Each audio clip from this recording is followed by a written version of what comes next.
So there's a mystery lurking in a small village. The Doctor promises she won't meddle with time, but immediately does anyway. A member of the British royal family is involved. And there's an alien coming out of a tree. Yeah, there's pretty much only one science fiction franchise this story could belong to. Episode 8 of season 11 of Doctor Who, The Witchfinders, is very much a conventional historical story from the TV show. Which is actually pretty strange for this season, because even though people have been arguing that a lot of the stories are run-of-the-mill and not really trying anything new, the historicals have really been out there. Rosa was the first time the show properly discussed racism and had racism as the main villain of the story instead of being hidden behind a weird alien metaphor that doesn't quite work properly. Sorry, mutants, but I don't think apartheid is going to be solved by you calling the equivalent of black people alien mutants that live beneath the surface. And Demons of the Punjab was a story that actually went there and tackled the legacy of the British Empire. Whatever you think about political correctness gone mad or anything, that's pretty ballsy for the BBC. Which is why it's quite striking that this episode, which is the first that directly tackles the issue of gender in the series. This episode is pretty run-of-the-mill. It has a king, aliens coming out of the earth. It has the Doctor being accused of some things she hasn't done because it's the olden days and everybody's always after somebody that knows a little bit of science. And it takes place in a small English village, which is really just the Welsh countryside, covered in rain and snow apparently. Yikes. And the story progresses quite simply in this manner of alien threat established, alien threat revealed, alien threat destroyed, and then the Doctor leaves. And in between you get lots of jokes about the history of James I and the history of Witchfinder trials in general, as well as a bit of an interrogation as to why that happened. So if this episode is so run-of-the-mill, why is it so good? Well, this episode is really good because it's the epitome of this kind of genre. It's a genre that pretty much only Doctor Who can do. And if you don't like historicals, which I've genuinely seen people saying online, why do you watch Doctor Who? If you're just in it for the sci-fi, like, are you heard of Star Trek? You know, there's about the same amount of canon there. Star Wars? If you wanted to go even more British, you could have Being Human or something. I just don't understand why, if you don't like historicals, you watch Doctor Who. And I don't understand why, if you don't like historicals and you know you don't like historicals, you then watch the episode and then write a really angry review about it online. Because it just, why? But anyway, tangent aside, what makes this episode of Doctor Who brilliant is that like I said, it really goes in and it really exemplifies the genre of a historical episode. And the writing is just fantastic. Sadly, I say sadly because it's the only time in Doctor Who history, the second time in Doctor Who history, that a woman has written it and a woman has directed it. And it's turned out brilliantly, no surprise there, but why is this not the norm? Honestly. Hopefully it's a good sign for change though. This story is brilliant because it brings together all its elements very well. The dialogue is always foreshadowing later events, and the character introductions and the themes that it's discussing aren't shoved in your face. And also it's just really funny, but it's also heartfelt, and it hits those beats perfectly. It's just a genuinely brilliant historical episode. Maybe not quite on the level of Unicorn and the Wasp, but it really, really works. So I think that's going to be my non-spoilery section, I suppose. If you don't want spoilers, then leave. I don't really understand why you'd be watching reviews before you've watched the episode that came out a week ago, but there you go. So now I'm basically just going to break down in chronological order why this episode really exemplified historical episodes of Doctor Who and why it did them really, really well. So let's start off with the beginning. We arrive in the wrong time. There's a couple of jokes about how the Doctor actually wants to go to Elizabeth I's coronation, which, why? You two were married and then you left her and then there was that whole mess that was Day of the Doctor and like, nobody wants to remember that. So we've established a fun scene. The Doctor comes and tries to apple bob and Yaz asks if it's Halloween. There seems to be something, you know, very simple but very quaint and cute. There's a lot of good establishing shots and lots of good smoke coming from the ground, so you probably do feel like you're in that time period. And then the music changes, the camera angle changes, and the mood shifts. And it doesn't feel jarring, because initially you're not quite sure what's going on. A lot of the villagers run over to the lake, the Doctor is still chatting to Yaz. You can barely notice how they're all sort of slowly leaving the frame, and then the music just shifts. And we go back to the last person in the village, a man wearing a plague mask. And plague masks by themselves are just terrifying. No matter if it's 2018 or if it's 1618, they are scary as hell. And then we get more of this brilliant direction. Just the production value of this episode is just amazing. The direction's brilliant, the music's brilliant, the lighting and the camera angles and everything. It's fantastic. So we get this shot. The first shot that we see establishing Willa's grandmother is just a shot of her, of the chains that are holding her arms down.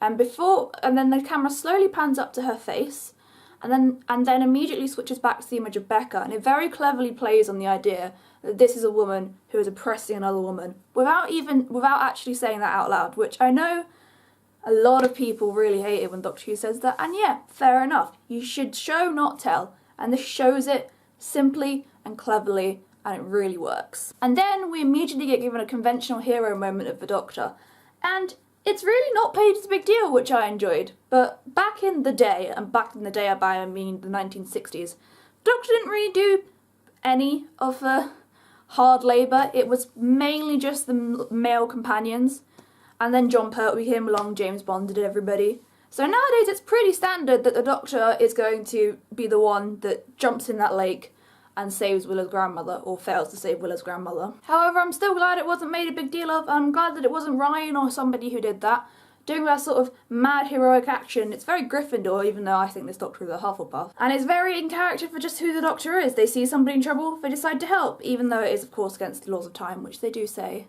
very simply. And to be honest, at this point, I think the companions could have called her bullshit earlier. One of the things I really noticed in this episode, because I've watched it twice now, is not a line is wasted. Every line is foregrounding something else that happens in this episode, like I have said before.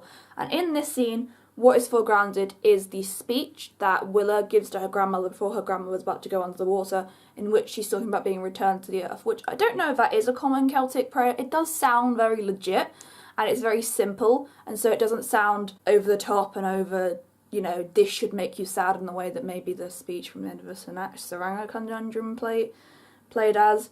And also because it isn't given that much focus. Willa is basically like whispering it, and the grandmother is whispering it back to her while all this commotion's going on, which makes the moment more poignant, because we're just there thinking, oh shit, that's just genuinely horrible that this girl who is clearly about the same age as Ryan and Yaz is having to deal with this. Then the Doctor emerges from the water. Willa's grandmother has just died, and Becca questions who she is. And the Doctor storms up to her, angry and ready to fight, it appears. But instead she just reaches into her pocket and pulls out like paper and says she's the Witchfinder General. Which, yes, I could have done with a I'm the Doctor speech. But number one, it probably wouldn't have worked given this situation. And number two, it does foreground the general tone of this episode, which is that really dark shit's gonna happen, and you're probably gonna be laughing. And it doesn't feel forced like a lot of the episodes do. Not necessarily in this season, but sometimes it feels like the Doctor quips, and then something dark happens, and then the Doctor quips again, and you're sort of like, doesn't feel natural. Feels like I'm watching a Marvel film, and we don't need any of this random quipping in a show. Like Doctor Who, I mean, the British are better than that, to be honest. And then right after that bit of dialogue, Willa asks to bury her grandmother. It's dark, and it does have an impact on the audience, because all you see of her grandmother, she's smiling and she's reciting that prayer with her, which is a very small character moment, but it works enough so that you feel bad for her when she's dead. And also, this is a show primarily watched for kids. Losing a grandparent is heartbreaking. And you don't even need that much dialogue to establish that just the fact that it's her grandmother and that she's a young girl about the same age as Yaz and Ryan, and we've seen how close to her grandmother Yaz is. The emotional impact does hit, even though we don't really know who that character is yet. Then in another classic Doctor Who moment, the Doctor walks up the hill with Becca and tries to figure out what's going on, and complains that there aren't any horses, who have apparently been shot because they were infested by Satan and were probably too expensive and would have taken up the Alan Cumming budget. Which, you know, is every Doctor Who. We can't have any spectacle, we just have to have a small story with reasonably good-looking aliens and anything more than that would probably cause the BBC to go up in flames. After this brief interaction, we get to see Yaz deciding who's going to go off and investigate. We get to see her policing by questioning Becca. She manages to be slightly more subtle with it, and then the way that she was questioning Ryan in the god-awful Saranga conundrum. It seems that she has developed her skills as a police officer, because when she's questioning Willa, she doesn't appear to be questioning Willa. And then we go back to the house where the Doctor is trying to dry off, and Ryan and Graham are talking to Becca about how she's evil or something, I can't quite remember. And we have the grand entrance of Alan Cumming as King James, and oh my god, it was amazing. It was amazing. Just the shot, the way the door opens and then the camera suddenly is at his feet, and the way that he's opened the door and the grandiose of it suddenly shifts the mood of that character, who previously all we've seen of him is the shadowy figure wearing a plague mask in the middle of a forest, which is pretty creepy. And just the manner in which that scene is shot and executed immediately flips the tone again and makes it hilarious. This is a character who we thought was a villain, and then they come in like this, and you're just in stitches.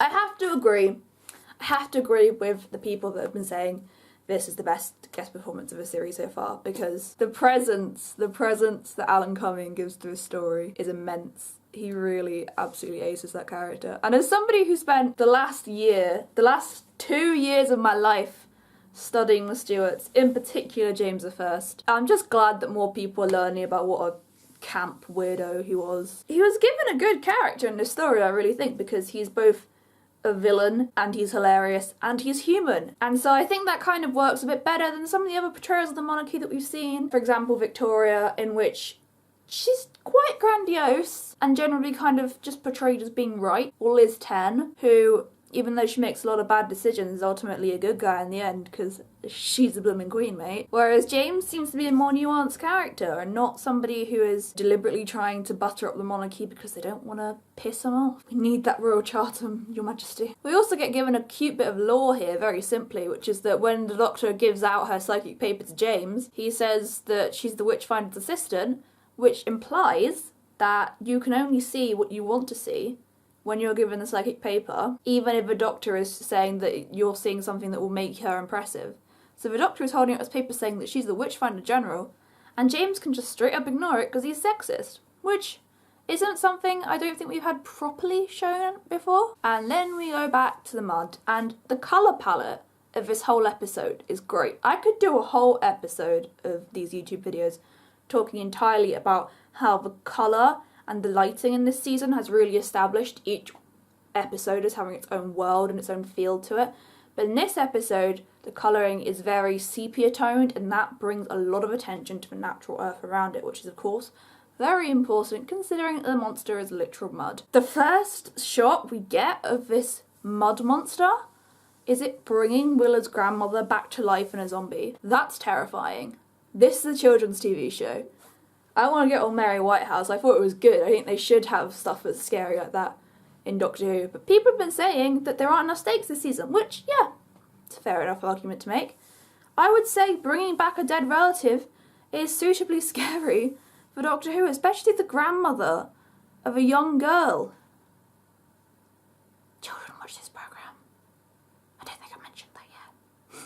And also just the concept of mud being a villain. I mean, as a surrogate northerner, I can sympathise. I do believe it is a villain, and I've had to buy some very expensive waterproof shoes because my socks keep getting wet in the current weather. And now I'm just going to very quickly mention two not even particularly analytical things. Number one, we got that good shot of demonology that Becca has been reading. It's a good little detail for us big James I nerds who know that he was a complete madman and loved to write about witches.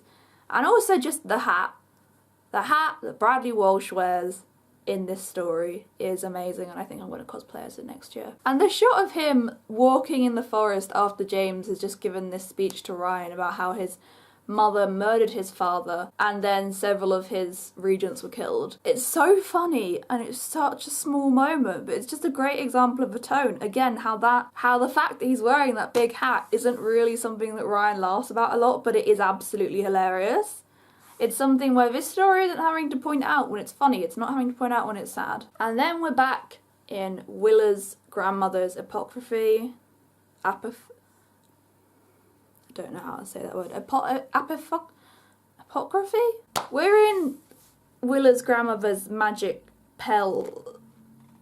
potion place. And we start off this scene with a great little moment of tension where Willa is offering the Doctor a special drink that her grandmother made and said, "What, you don't think I'm actually a witch?" And it's a very small moment, but it does give in this tension of, we're not quite sure what's going on yet, and so there might actually be witches in the story, and I wouldn't put it past them. Which, again, brings in just more layers to a story, and it's another subtle moment, lasts about a second. But it just works in heightening the mystery. And then we get some good character development of Yaz, in which she says that because she was bullied as a child, she now likes to stand up to people and won't let anybody else crush the weak, which it's not, it's, again, I don't know how many times I have to say this, but it's not said out loud that that's why she became a police officer. It's just said that's why she stands up to people. So that can be read as that's why she joined a doctor, that's why she's interested in this kind of life. Or it can just be read as that's why her notebook fell on the floor. No, that's why she decided to become a police officer. And it's a moment of when a character is facing the emotional baggage of a story, which is something that is usually left to only the female companions while the Doctor is off intellectually sparring with somebody. However, the scene that we then cut to in this story is the scene that I have already mentioned, so I'm not actually going in chronological order here, oh shame, is when Ryan is talking to James about his childhood. So this shows just an equality between all of the characters in a very subtle way again, because they're both handling the emotional baggage of the characters in the story, and there's no assumption that it will be the female companion who is going over to talk to somebody and make them open up because that's their role and that's their job and that's what they're good at. It's just something that all the companions are good at because that's why the Doctor picked them. She's a big fan of empathy. She's a big fan of being nice to people and listening to people. So then the characters finally reunite and we get to see the granny zombie kill somebody. And yes, it could have been a big character. We could have had bigger stakes with that. But it's still pretty scary, especially if you're a kid who has just lost a grandparent and is seeing a zombie version of this person killing somebody that James just said he trusted. It's creepy. The effect is weird. I could have done with an explanation of that as well, I suppose. But then again, there's not much explaining in this episode, and that's what makes it very good as compared to some others. I'm not going to say the Sarango conundrum again in this video, because that's really beating a dead horse, isn't it? And then the Doctor gets accused of witchcraft, which we all saw coming. We all knew the second it was called the Witchfinders, the Doctor was going to get accused of witchcraft because she's a woman in the 1600s and she's clever. However, the way they did it, the way it was shot, even though some of the dialogue was somewhat predictable, just the performances and the camera angles, it was genuinely really quite scary. And then we get this shot where the Doctor is having like a verbal confrontation with James. This was probably my favourite scene in the episode. Not just because they're discussing Mary Queen of Scots, who is one of my favourite historical figures, but because it's finally a scene where the Doctor is verbally sparring with a villain, and that villain isn't just a blue alien, that villain is a character with depth and emotion and feeling. That villain is the kind of person that the Doctor is speaking about when she's giving the speech about how people aren't good and evil and black and white. There are bits of both in everybody, and there's bits of that in the monarchy as well. I know. Shock horror. Meghan Markle isn't coming to save us all. It's a scene where you could have had the Doctor snap, but I think this scene really exemplified this Doctor, because Peter Capaldi's Doctor would have probably just said how clever he was. I mean, we got that in Robots of Sherwood when he's locked up with Robin Hood and all they're doing is they're having a who's smarter off.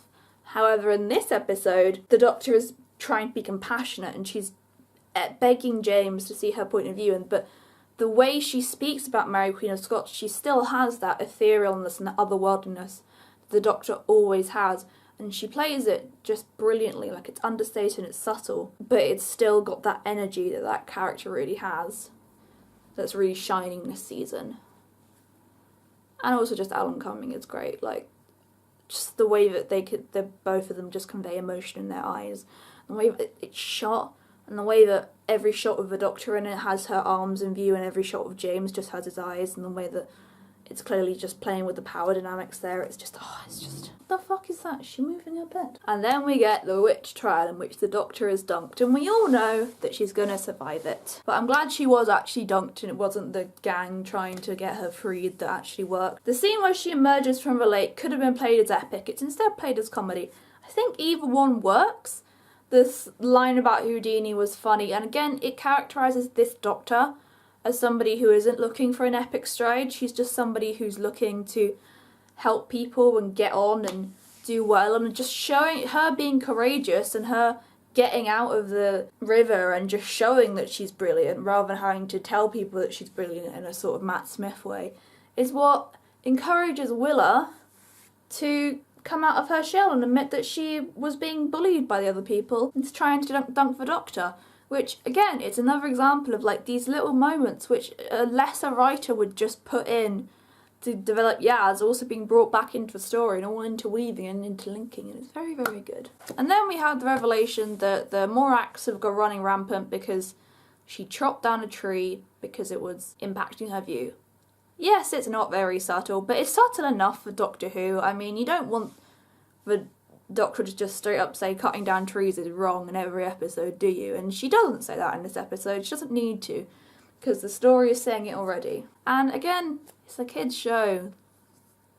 It's not always going to be the most subtle piece of art it's ever been. Things can be unsubtle and they can also be great. A lot of Shakespeare is actually pretty unsubtle, but it's still great. So, also it's the PC agenda telling you to believe in climate change so we don't all die. And then we get the aliens who, yes, they're run-of-the-mill aliens, but they look so cool. They're so creepy. The voice is brilliant. It's a very simple choice of voice, but it works.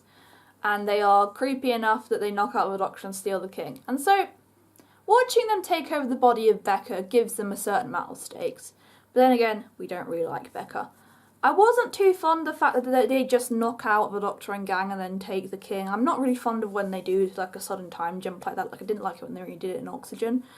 I feel like it's kind of like escaping the stakes a little bit, but again, this is just a tiny nitpick, nothing that didn't detract from my enjoyment of the episode. The next thing we get to see is the Doctor deciding that she's going to go after the woman that was burning the witches with burning torches, which is not a very subtle subversion, but it works, and it's a simple enough idea, just the way that they're playing with imagery, it's subtle enough for Doctor Who, and it's pretty clever. And again, it's a fun little thing that kids could make. If they went to Epping Forest or something, they could just light up a stick. Oh, that's probably not very safe. They could light up a stick and pretend that they're about to go and burn some mud creatures back into their unholy cell. And then we get the villain killed. We get the Queen killed by the King. In this story, like I said before, the monarchy doesn't come off great. It kind of actually seems like a pretty bad idea, since all the characters that we've seen that are monarchs are overly violent and vindictive. So I don't know how the Queen's going to feel about that when it comes to renewing the Royal Charter, whenever the next time that has to be renewed is. But I'm glad that the show went there, because I'm glad that this season it's been showing that racism is wrong and that the British Empire was bad, but I still didn't actually expect it to say the royal family aren't always the greatest people in the world, because usually pretty much all media, British, American, every nationality, is just banging on about how brilliant British royal family are, how big their hats are, and how great it is that they stand around in churches while people starve. So I'm glad that there was a bit of nuance in the fact that nuance. There was a sort of theme that the royal families that are shown in this story aren't the best. And maybe it's not a great form of government to just give lots of money to rich people. And then we kill the monster. We don't usually kill the monster this season. It's happened about twice. But we killed it. Actually, James killed it. It was the one time the episode points out, burn the witch. But it was very indicative of a tone in that it's a dark moment because the Doctor's really angry about the fact that James has just burnt somebody alive. It was also really funny. It was just a very good ending. But then we have the Doctor's reaction, and she's tired. She's pissed off. She's not, don't you think he looks tired, or I'm going to rain living hell down on you. It's very indicative of her Doctor, but I really hope in this season finale what we're getting at is a complete snap.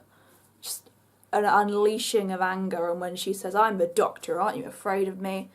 We need that. We need that anger and subtlety to come from this Doctor. We need it.